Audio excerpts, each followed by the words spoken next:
અમરેલી જિલ્લા પંચાયતના પ્રમુખ ભરતભાઈ સુતરિયાના અધ્યક્ષસ્થાને જિલ્લા પંચાયતની સામાન્ય સભા યોજવામાં આવી હતી। આ બેઠકમાં જિલ્લા પંચાયતના બજેટને મંજૂરી આપવામાં આવી છે। આ બજેટમાં 5.32 કરોડની આવકના અંદાજ સામે 4.30 કરોડના ખર્ચની જોગવાઈ કરવામાં આવી છે।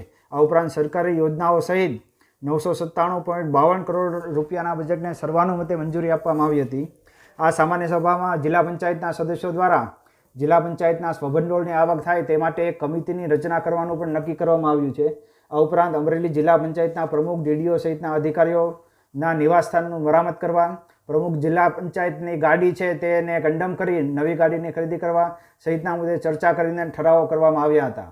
રિપોર્ટિંગ બાય યોગેશ કવિશ્વર, સાતસો સંદેશ। પ્રમુખ શ્રી, ડેપ્યુટી ડીડીઓ શ્રી, કારોબારી ચેરમેન, આ નવી બોડીની પ્રથમ સામાન્ય સભા અને બજેટ બેઠક છે। અહીંયા જિલ્લા પંચાયતમાં ચૂંટાઈને જ્યારે આવીએ ભરતભાઈ નો અભ્યાસ કરશો તો 1 કરોડ થી વધારે આપણી આવક જિલ્લાની નથી, સમગ્ર જિલ્લાની। એની અંદર આ બધા ખર્ચાઓ એ જરૂરી ખર્ચા કરવા જ પડે। અગાઉ આપણે એવા પ્રયાસો થયા છે ભૂતકાળમાં કે ભાઈ આવક ઊભી કરવા માટે આપણે કંઈક કરવું જોઈએ। કચ્છ જિલ્લાની અંદર ભીમાસર ગામ છે, જીતુભાઈ પીકે ઉમર સાહેબનું, ઈ ગ્રામ પંચાયતની વાર્ષિક 1.5 કરોડ રૂપિયા આવક છે સાહેબ। ઘણી બધી તાલુકા પંચાયતો એવી છે કે એની આવક વાર્ષિક 10-15 કરોડ રૂપિયાની હોય, અને આપણે 34 સભ્યો, આવડો મોટો જિલ્લો, અને કોઈ પ્રકારની આવક નહીં તો એની આવક ઊભી કરવા માટેના સોર્સ વિચારવા જોઈએ।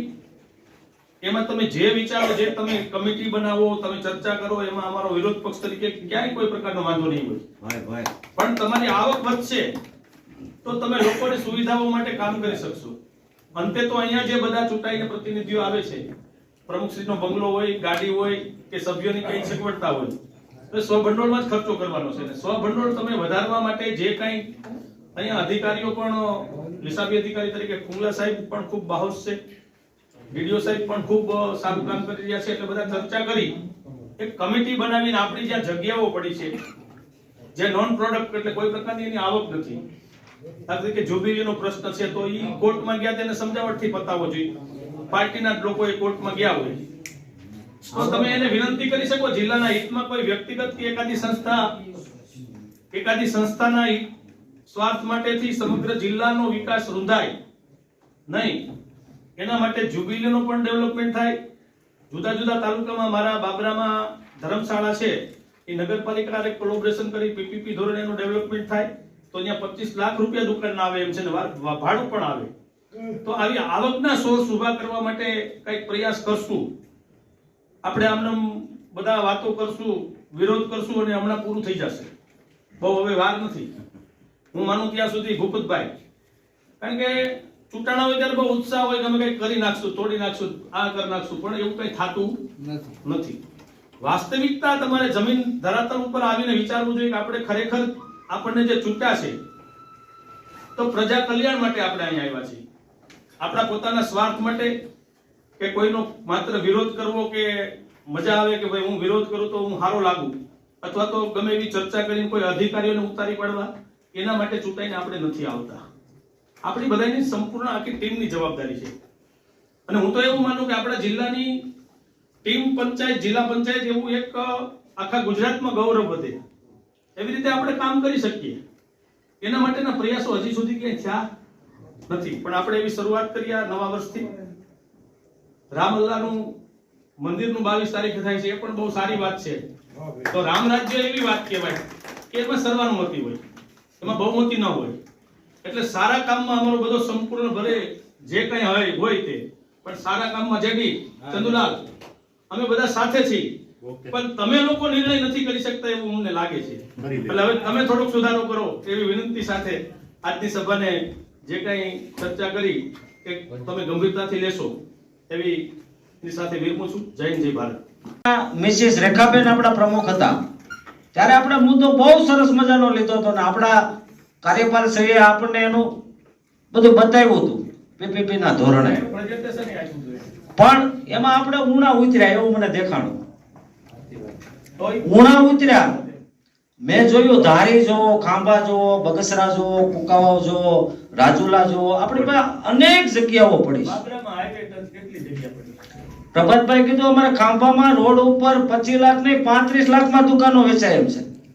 અત્યારે એટલી બધી માર્કેટ શિખરો સર કરી રહી હોય ત્યારે મારે આ સભ્યને ખરેખર વિનંતી કરવી, 2 વર્ષ પછી આપણે અહીંયા આવ્યા કે નહીં આવ્યા એ કોઈને જોવાનું નથી. પાર્ટી નિર્ણય લેવાની છે કોને ટિકિટ આપીને કોણ જીતવાનું કોણ હારવાનું.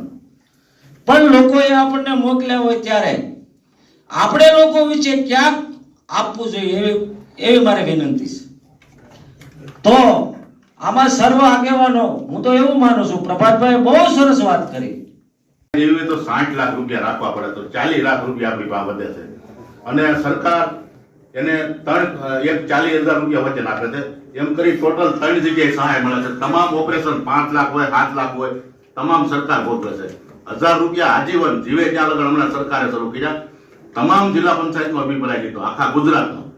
કોઈ 100 ભંડોળમાંથી પહેલા નહોતી સગવડ એટલે આ શરૂ કરેલું અને હમણાં પીડીએમ ને વાત કરી કે એ આપણે ટીબી ના ખાટલા રાખતા ત્યારે આપણે ચાલુ કરેલું, પણ હવે એ બધું થઈ તો સરકારની એવી કોઈ સહાય નથી એટલે એ માટે એ આપણે આ ચર્ચામાં લાવ્યા છે. અમરેલી જિલ્લા પંચાયત પાસે સ્વભંડોળનો અભાવ છે ત્યારે તેમના દ્વારા ચૂકવાતી કેન્સર સહાય બંધ કરવા કે ચાલુ રાખવા અંગે પણ ચર્ચા કરવામાં આવી હતી, જેમાં હાલમાં જિલ્લા પંચાયત પાસે જ્યાં સુધી સ્વભંડોળ ઉપસ્થિત હોય ત્યાં સુધી સહાયની રકમ ચૂકવવા, આ ઉપરાંત સ્વભંડોળની આવકમાં વધારો કરવા અને હાલમાં સહાય બંધ ન કરવા માટેનો નિર્ણય લેવામાં આવ્યો હતો. અને આજે સામાન્ય સભા હતી. મારું નામ છે ભરતભાઈ સુતરિયા. આજે જિલ્લા પંચાયત સામાન્ય સભા જે યોજવામાં આવી હતી તેમાં બજેટ હતું. પછી સામાન્ય સભાની અંદર મુદ્દા લેવામાં આવ્યા છે કે જિલ્લા પંચાયતનું આવક કઈ રીતે વધે તે મુદ્દા હતા. પછી બાંધકામ વિશે જે કામ દેરી થઈ હતી તેના મુદ્દા હતા, કેમ ઝડપથી કામ થાય. બીજા મુદ્દા હતા આરોગ્ય વિશે, તે લેવાઈ ગયા. અને આ જિલ્લા પંચાયતની અંદર આજની સામાન્ય સભા સુંદર રીતે ભૂતોના ભવિષ્ય એવી રીતે આ સામાન્ય સભા પૂર્ણ થઈ છે. સર્વ કોંગ્રેસ ભાજપ કોઈ પ્રકારનો વિરોધ નહીં અને તમામ ઠરાવો સર્વમતે પસાર કરવામાં આવ્યા.